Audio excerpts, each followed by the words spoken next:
worried. I am concerned. And the reason I'm concerned is if you Google Project 2025, that Yes. is the roadmap for what a Trump presidency will look like.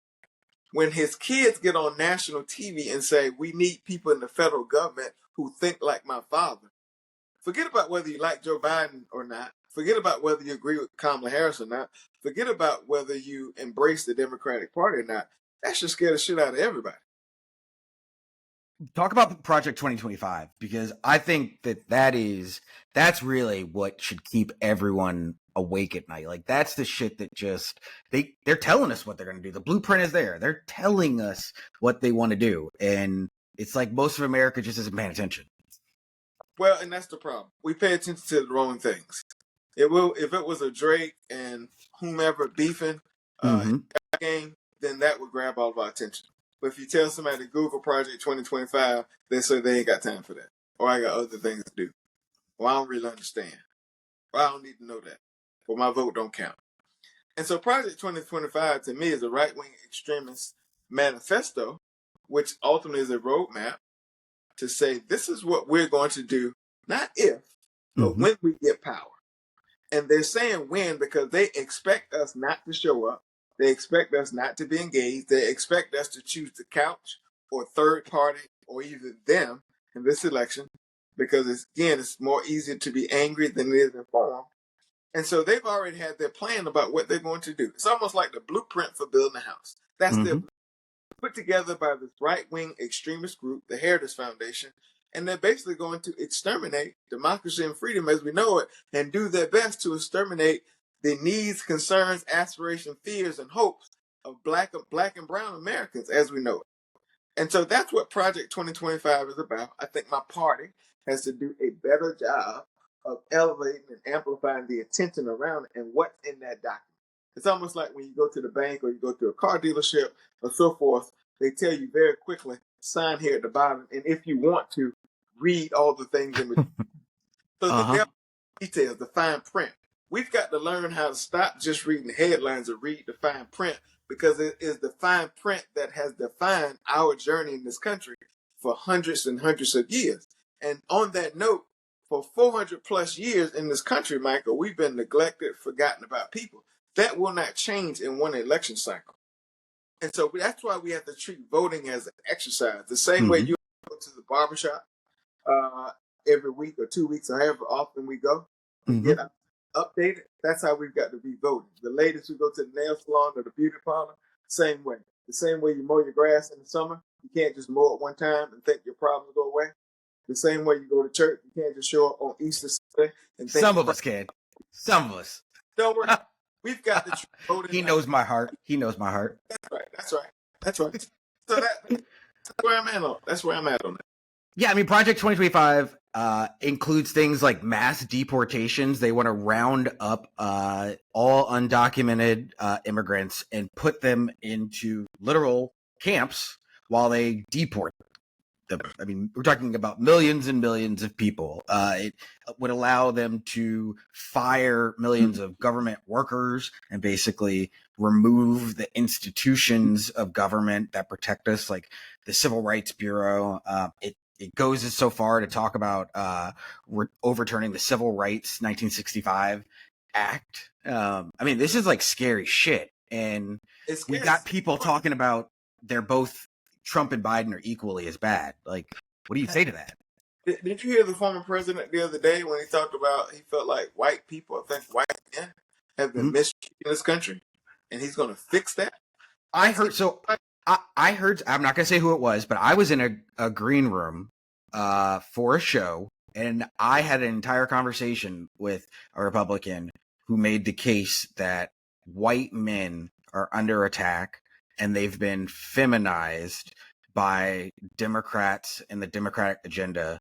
And really it's white men who need to be built back up because everything since the 60s has made them a villain. Look, that sounds very fluent and privileged.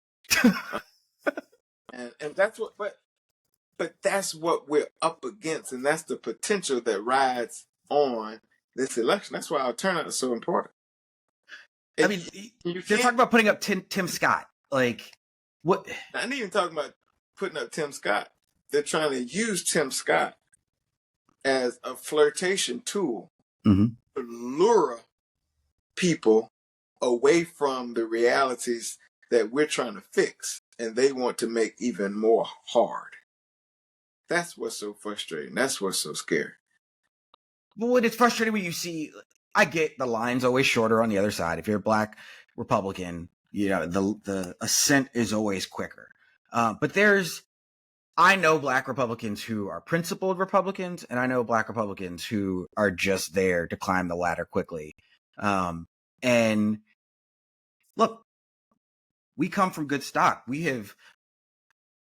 Our ancestors worked hard to get us here. And when you see people willing to set us back, you're talking about Trump getting 10% of the black vote. How do you even fathom that? There'll be 34.7, I think it is, eligible African American voters. 34.1. That's up 7% from the 2020 election. Eligible African American voters to participate in this election.